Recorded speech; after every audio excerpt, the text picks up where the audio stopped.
Iran and Israel continue their attacks as U.S. threatens to obliterate Iranian power plants. Cuba loses all power for the third time this month. And Premier Li Qiang says China will continue to open up.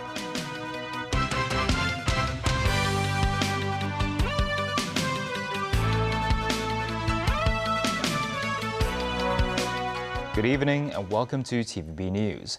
As the war with Iran is now in its fourth week, U.S. President Donald Trump threatened to hit and obliterate various Iranian power plants if the country did not open the Strait of Hormuz in 48 hours.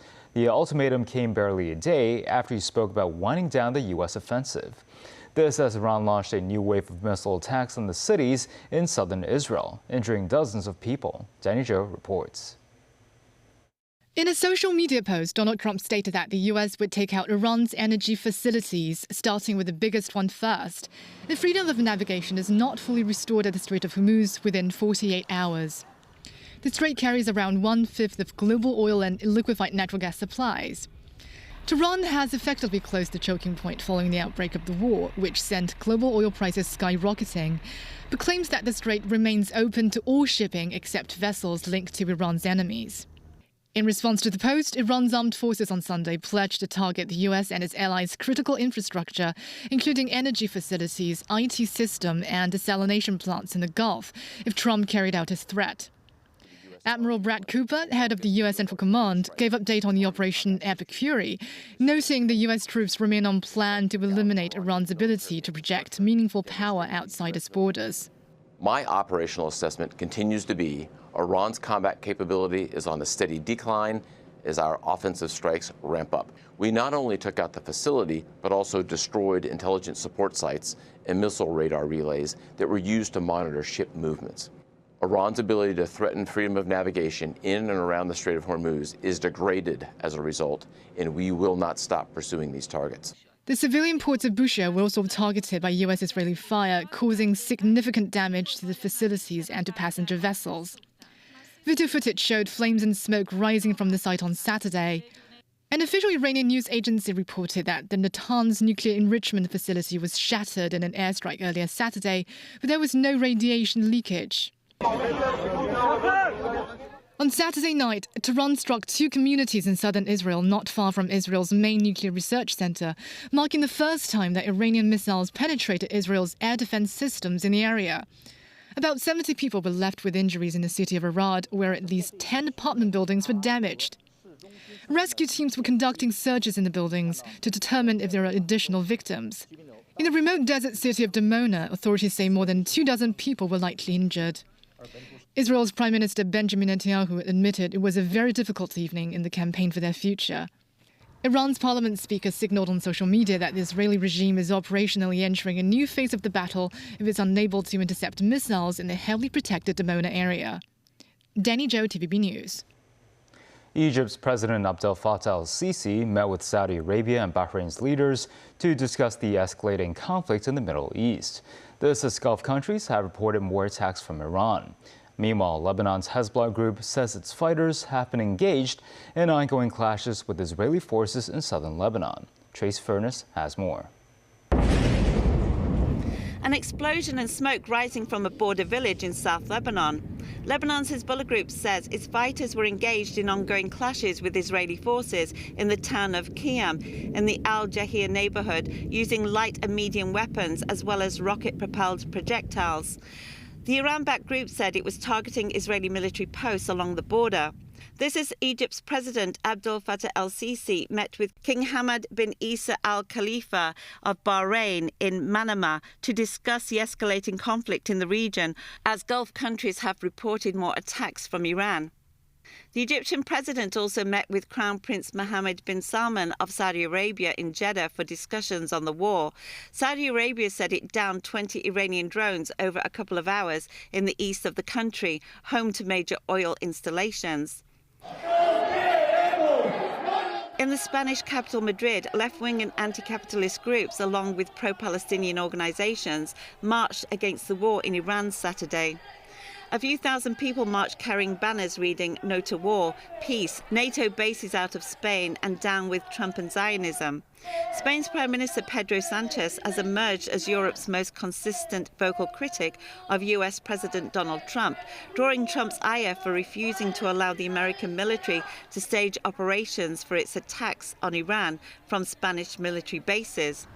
This as the UK's Foreign Secretary said Saturday that the United Kingdom continues not to be involved in any military offensive action in the Iran war, but continues to support defensive action. We're not and continue not to be involved in offensive action, and we've taken a different view from the US and Israel on this. But we are supporting defensive action to support our interests in the UK national interest, and that includes recognising Iran's escalating threats to international shipping, as well as their threats to our Gulf partners, none of whom were involved in the initial strike as well. We want to see a swift resolution to this conflict because that is what is in everyone's interests. Tracy Furness, TVB News. Cuba's Foreign Minister Bruno Rodriguez has said that Havana would be open to a serious and responsible dialogue with the U.S., but emphasized it will be without interference in internal affairs. This as Cuba's power grid collapsed again Saturday, leaving the country without electricity for a third time in March, as the government battles with a decaying infrastructure and a U.S.-imposed oil blockade. The Cuban Electric Union announced a total blackout across the island without initially giving a cause for the outage. The breakdowns are accompanied. U.S. President Donald Trump has said he will order federal immigration officers to take a role in airport security starting Monday unless Democrats agree on a bill to fund the Department of Homeland Security. The Republican president suggested ICE agents will bring the administration's immigration crackdown into the nation's airports, promising to arrest all illegal immigrants. Minority Leader Senator Chuck Schumer introduced a motion to fully fund Transportation Security Administration. Republican Senator, do you want the chaos at our airports to come down, yes or no? If you've had enough of long lines, if you want TSA workers to get paid, then vote yes on the motion I am bringing before the Senate today. Democrats want to pay TSA workers ASAP with no strings attached. A yes vote would do that. The China Development Forum kicked off today in Beijing, during which Premier Li Qiang criticized certain countries for weaponizing the global supply chain. Li further emphasized China will remain open to the world and will continue defending fair competition as well as ensuring economic growth. The annual China Development Forum began today at the nation's capital, with Premier Li Qiang delivering the opening speech. Li said China will strengthen its effort to maintain stable economic growth in a bid to facilitate a healthy business-friendly environment and import more high-quality overseas products to reassure foreign businesses in their development. The premier stressed China will continue embracing free trade and maintain its goal of further opening up to the world, increasing economic cooperation with different nations. Li also cited the 15th Five-Year Plan, emphasizing that it provides new opportunities for global development. On the nation's economic growth, Li said he hopes for China's GDP to reach $170 trillion in 5 years. Speaking about the rising tide of protectionism across the world, the premier warned of attacks on the global order and certain nations of engaging in bullying behavior. Li did not directly condemn the U.S. for causing a large-scale decline in global trade. He said some countries have chosen to build fortresses and start trade wars, but noted that protectionism has been proven a failure on multiple occasions throughout history. Li also criticized certain nations for weaponizing the global supply chain, weakening development capabilities around the world. Responding to earlier American condemnation of China's overcapacity in the production of goods, the premier rejected the accusation, stressing that there is fair transaction as long as one party wishes to buy and the other wishes to sell. Besides the premier, attendees at the forum also included Apple CEO Tim Cook, as well as some 700 representatives of the industrial and business sectors. Financial Secretary Paul Chan said Hong Kong must strengthen its connection with the mainland in the future. Chan is in Beijing at the moment. Writing on his weekly blog, Chan said he had met representatives from different sectors at Beijing's China Development Forum, who all agreed that Hong Kong is a rare safe haven and a place for investment.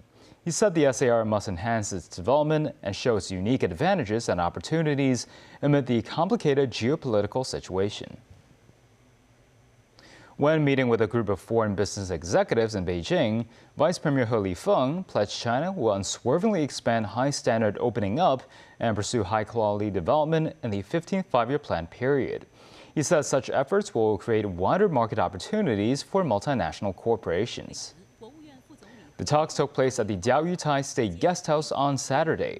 Senior representatives of multinational corporations, including HSBC, UBS, Louis Dreyfus, Siemens Healthineers, Prudential, and Standard Chartered were in attendance. Yi, also a member of the Politburo, highlighted the progress and overall stability of China's economy, propelled by innovation-led and high-quality development. The vice premier contended that China welcomes multinational corporations to ramp up investment in the country and continuously deepen mutually beneficial cooperation. The executive said they have full confidence in China's economic outlook and are committed to further expanding their presence in the Chinese market. And still ahead, private residences turn into student dormitories as lawmakers call for tighter control. Alpe Child celebrates Hong Kong's seafaring heritage. And massive storms drench North Shore and other parts of Hawaii.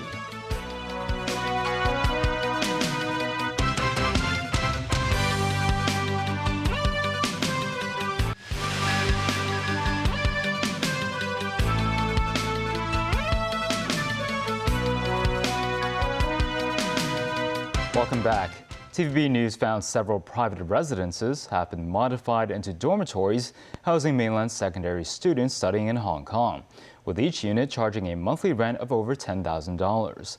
Some lawmakers suggested that authorities should introduce a licensing system to regulate non-school-run dormitories. Here at this To Ko Wan unit are a total of 3 rooms offering 4 bunk beds. The manager wants to attract mainland students studying in the city. The monthly rent for each bed costs between $15,000 and $16,000. The manager of the unit said he never interferes with the lives of the students and only requires tenants to return before their curfew at 9:30 p.m. Another similar unit in Kai Tak provide beds at the same monthly rent of around $15,000. According to a real estate agency website, units in the same housing complex come at a monthly rent of between $32,000 and $37,000.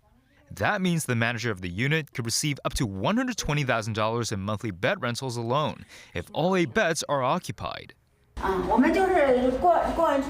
manager of the unit said 2 of the beds have been taken so far, adding that a family of 4 is looking into accommodation at his unit as well. Under the Bed Space Apartments Ordinance, only units that lease 12 or more bed spaces need to provide a designated license, meaning that the aforementioned units are currently legal. This, as the manager of secondary school dormitories, said it is better to have clear rules for those renting out such units to follow. Sources said the education sector is planning to roll out special licenses targeting private residences turned dormitories, with some lawmakers suggesting that authorities could introduce better regulation. Lawmaker Lawrence Tang from the Election Committee noted that further regulation could increase the responsibility of those managing such dormitories. He stressed that dorm operators should provide relevant licenses proving their capability of running such services. Meanwhile, the Education Bureau said the government regulates student dorms in accordance with different modes of operation, targeted tenants, and quality of service.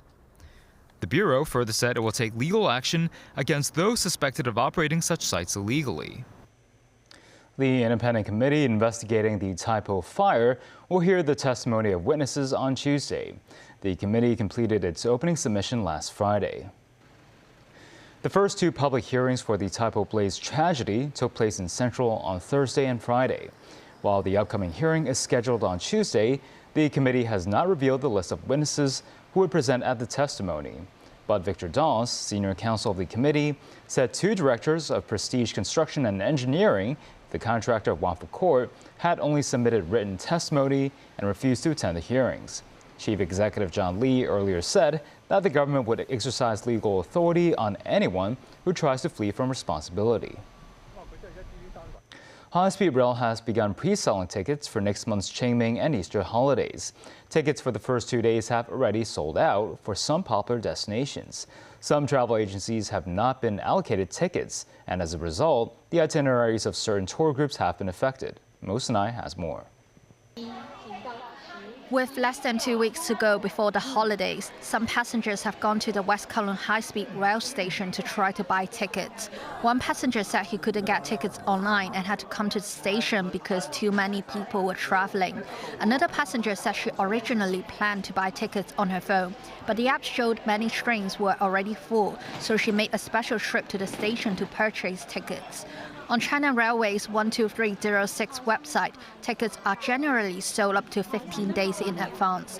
The site shows that for some popular cities, including Guilin, Nanchang, and Nanjing, from Hong Kong West Kowloon on the first day of the Easter holiday, all trains have sold out. Only a small number of tickets to Shanghai and Beijing remain. Travel agencies can apply in advance to the operator, MTR, to request ticket allocations and usually receive confirmation about 21 days before departure. If they are unsuccessful, they must buy tickets in the same way as the general public. Some agencies say they are having difficulty securing tickets, and some mainland tour groups have been affected and may need to shorten their trips. Mums 9, TVB News. Celebrations of the Shing Cultural Festival continued in Apleichao on Sunday. The festival will last until April 1st. Mo Sinai again. This may look like a dragon boat race, but it's actually a ritual of the Shing Festival, Blessing of Dragon Boats. The ceremony seeks the blessing of safe water from Shing, the sea deity. Paddlers from the 8 teams rowed toward the Apleichao Shing Temple 3 times to honor the deity. Another tradition is to release lotus-shaped water lanterns, also known as vessels of wishes, into the sea for the blessings of safety, peace, and prosperity. For the first time, the festival offers a public session for visitors to place their water lanterns on a first-come, first-served basis. I think it's great. It's great that they still celebrate it and represent it, yeah. We're going to stay around all day. I'm looking forward to the dragon parade. I've seen it on the website. Yeah, the tourism website. It's pretty cool. I liked it. Yeah, I never got to see anything like that before when they're running on the poles, so that's pretty cool. The festival has become part of the city's intangible cultural heritage since 2014. Apart from Apleichao, Muiwo and Shouchou are among the other locations that celebrate the sea deity. In the afternoon, spectators gathered on Apleichao Main Street waiting to see the parade, which this year consisted of 16 teams from different sectors. At around 2 p.m., the celebration began. A key element of the procession is to find statues of Shing and other deities in the tour. Carried by carriages, the statues were brought out from the Shing Temple to go through the streets of Apleichao to bless the residents. Other performances include dragon and lion dance. Mums 9, TVB News. The U.S. state of Hawaii is enduring its worst flooding in more than 20 years. State Governor Josh Green said the storm had damaged many parts of different islands within the state, and that the economic consequences are severe. But he said the federal government had promised to help. Lots of damage at schools, roads, and then, of course, the innumerable events that have happened at people's homes where they've lost structure and it will have to be repaired. But I am happy to report that my chief of staff spoke to the White House today, and they are offering their assurance that we're going to have support. The same can be said of FEMA. They've been with us from the beginning, as they were with us in the fire and before. We have support, and we will come through this together. Muddy floodwaters smothered vast stretches of Oahu's North Shore, famous for its big wave surfing. Raging waters lifted homes and cars and prompted evacuation orders for 5,500 people. Authorities also cautioned that a 120-year-old dam could fail. The natural disaster came less than 3 years after a major firestorm obliterated the Maui town of Lahaina, killing more than 100 people. And that's the news. Thanks for watching.